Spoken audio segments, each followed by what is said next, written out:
Assalamualaikum warahmatullahi wabarakatuh. Perkenalkan, nama saya Sri Sulastri dengan NIM 1120100088 dari jurusan D3 Keperawatan tingkat 2. Di sini saya akan mempresentasikan tentang konsep Occupational Health Nursing. Sebelum saya masuk ke pembahasan, saya akan menjelaskan terlebih dahulu tentang apa saja poin-poin yang akan saya bahas pada materi ini. Yang pertama yaitu ada pengertian Occupational Health Nursing, kedua ada tujuan, ketiga ada peran perawat kesehatan kerja, keempat ada fungsi Occupational Health Nursing, kelima ada pelaku Occupational Health Nursing, keenam ada sasaran, ketujuh ada faktor-faktor yang mempengaruhi kesehatan kerja, kedelapan ada standar Occupational Health Nursing, kesembilan ada ruang lingkup, kesepuluh ada penyakit akibat kerja, dan yang ke-11 ada penanggulangan penyakit akibat kerja. Baik, langsung saja saya akan mulai pemaparan materinya.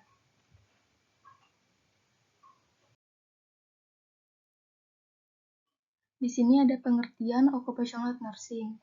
Keperawatan kesehatan kerja atau Occupational Health Nursing adalah perawat profesional yang secara mandiri mengamati dan menilai status kesehatan pekerja sehubungan dengan tugas-tugas pekerjaan dan bahaya, dengan menggunakan pengalaman khusus mereka dan pendidikan. Hal ini, perawat profesional mengenali dan mencegah efek kesehatan dari terpaparnya partikel asing yang berbahaya dan mengobati luka pekerja atau penyakit.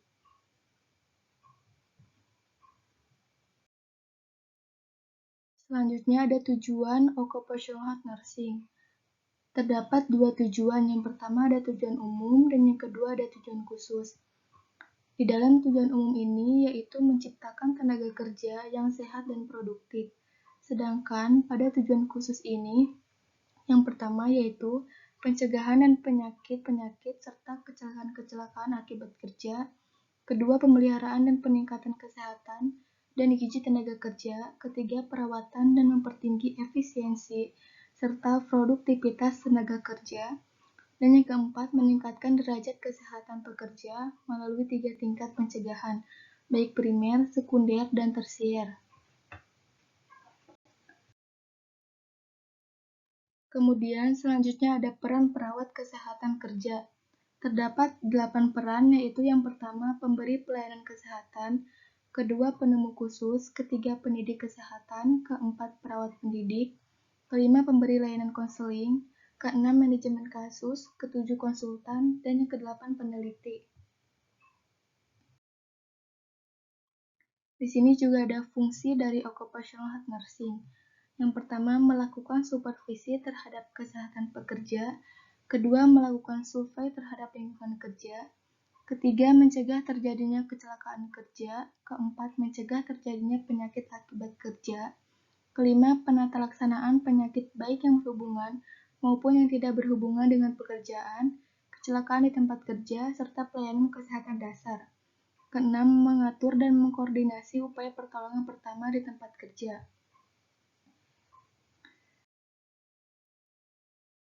Selanjutnya yang ketujuh, melakukan promosi kesehatan dan pencegahan penyakit di tempat kerja. Kedelapan, melakukan konseling untuk pekerja. Kesembilan, melakukan upaya rehabilitasi untuk pekerja yang kembali bekerja setelah mengalami kecelakaan atau dirawat di rumah sakit.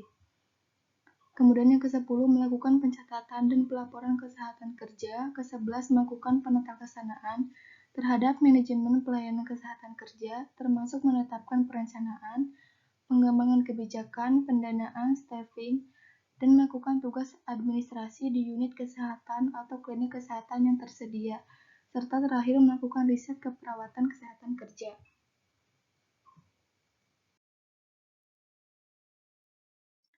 Di sini juga ada pelaku Occupational Health Nursing. Dalam menjalankan pekerjaannya, seorang perawat harus dapat menjalin hubungan dan kerjasama yang baik dengan semua pihak, yaitu dengan dokter perusahaan, dengan pengusaha, karyawan, dokter umum atau spesialis, fasilitas kesehatan di luar perusahaan, dan organisasi keperawatan.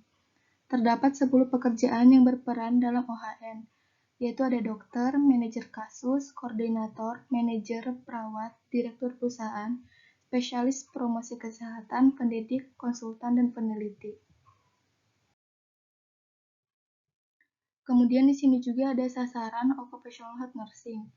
Bagian dari usaha kesehatan masyarakat ditujukan kepada masyarakat pekerja, masyarakat sekitar perusahaan, masyarakat umum yang menjadi konsumen, sehingga terhindar dari gangguan kesehatan yang diakibatkan pekerjaan dan lingkungan pekerjaan, serta dapat meningkatkan derajat kesehatan. Kemudian ada sifat hygiene perusahaan, sasarannya yaitu lingkungan kerja dan bersifat teknis. Kemudian ada sifat kesehatan kerja, sasarannya manusia dan bersifat medis. Contohnya sasaran pembinaan upaya kesehatan kerja oleh puskesmas yang ditujukan kepada kelompok tani, kelompok nelayan, dan kelompok industri kecil atau pengrajin.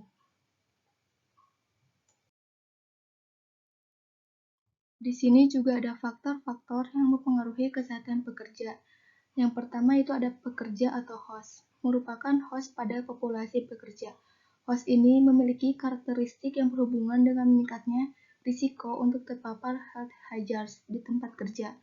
Karakteristik tersebut meliputi usia, jenis kelamin, memiliki atau tidak memiliki penyakit kronis, aktivitas di tempat kerja, status imunologi, etnik, dan gaya hidup. Kemudian yang kedua ada faktor risiko bahaya di tempat kerja, yaitu berupa faktor kimia, fisika, biologi, dan psikologi. Kemudian yang terakhir ada lingkungan. Lingkungan ini adalah faktor-faktor yang mempengaruhi interaksi antara host dan agen dan dapat menjadi mediasi antara host dan agen. Lingkungan digolongkan menjadi fisik dan psikologis. Lingkungan fisik ini berupa panas, bau, ventilasi yang mempengaruhi interaksi host dan agen. Kemudian, selanjutnya ada standar occupational health nursing. Terbagi yaitu 11 standar. Yang pertama, pengkajian atau pengumpulan data, standar kedua diagnosis, standar ketiga hasil identifikasi, standar keempat perencanaan, standar kelima implementasi, standar keenam evaluasi, standar ketujuh pengelolaan sumber daya, standar kedelapan pengembangan profesional, standar kesembilan kolaborasi, standar ke-10 penelitian, dan standar yang ke-11 etnik.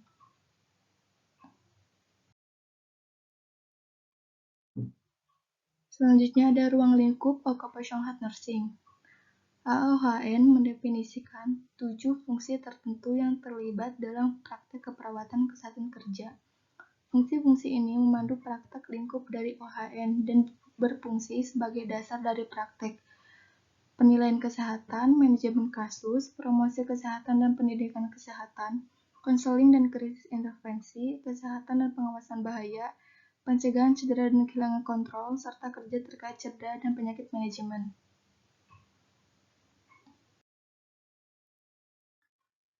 Kemudian di sini ada penyakit akibat kerja. Penyakit akibat kerja merupakan penyakit yang disebabkan oleh pekerjaan atau lingkungan kerja. Penyakit ini berhubungan dengan 3 komponen dalam upaya kesehatan kerja, yang meliputi kapasitas, beban, dan lingkungan kerja. Status kesehatan pekerja juga mempengaruhi terjadinya penyakit akibat kerja. Penyakit akibat kerja ini memiliki beberapa ciri. Ciri-ciri tersebut meliputi dipengaruhi oleh populasi pekerja dan disebabkan oleh penyebab yang spesifik. Penyakit akibat kerja juga ditentukan berdasarkan sumber pemajanan yang didapatkan oleh pekerja. Semua jenis penyakit akibat kerja tergantung pada faktor lingkungan dan sumber pemajanan. Faktor lingkungan merupakan faktor utama yang menyebabkan penyakit akibat kerja. Jenis penyakit akibat kerja ini berdasarkan sumber pemajanannya meliputi pneumokonisis disebabkan oleh debu mineral pembentuk jaringan parut, penyakit paru dan saluran pernapasan yang disebabkan oleh debu, logam keras, dan asma akibat kerja yang disebabkan karena sensitisasi dan zat perangsang selama proses kerja. Kemudian di sini juga ada penanggulangan penyakit akibat kerja. Upaya yang dapat dilakukan untuk mengatasi permasalahan penyakit akibat kerja adalah dengan melakukan 3 langkah utama. Langkah awal ini adalah pengenalan atau identifikasi bahaya yang dapat timbul dari lingkungan tempat kerja. Hal ini dilakukan dengan cara observasi sekitar lingkungan tempat kerja dan permasalahan yang dirasakan oleh pekerja. Langkah ini merupakan langkah dasar untuk menentukan langkah selanjutnya. Tahap evaluasi lingkungan kerja merupakan tahap lanjutan dari tahap identifikasi masalah yang muncul. di lingkungan tempat kerja. Tahap ini merupakan tahap penilaian karakteristik dan besarnya potensi bahaya yang mungkin timbul. Hasil akhir dari tahap ini adalah menentukan prioritas dalam mengatasi permasalahan. Tahap akhir yang dilakukan adalah pengendalian terhadap keadaan di lingkungan kerja. Tujuan akhir dari tahap ini adalah untuk mengurangi atau menghilangkan pemajanan terhadap zat atau bahan yang berbahaya di lingkungan kerja. Hasil akhir dari tahap ini yaitu dapat mengontrol semua pemajanan zat atau bahan yang dapat membahayakan pekerja. Terakhir yaitu kesimpulannya, keperawatan kesehatan kerja atau occupational health nursing adalah praktik spesialis yang ditunjukkan dan diberikan kepada para pekerja dan masyarakat, yang merupakan upaya untuk promosi, pencegahan, restorasi kesehatan pekerja dalam konteks keselamatan dan kesehatan lingkungan kerja.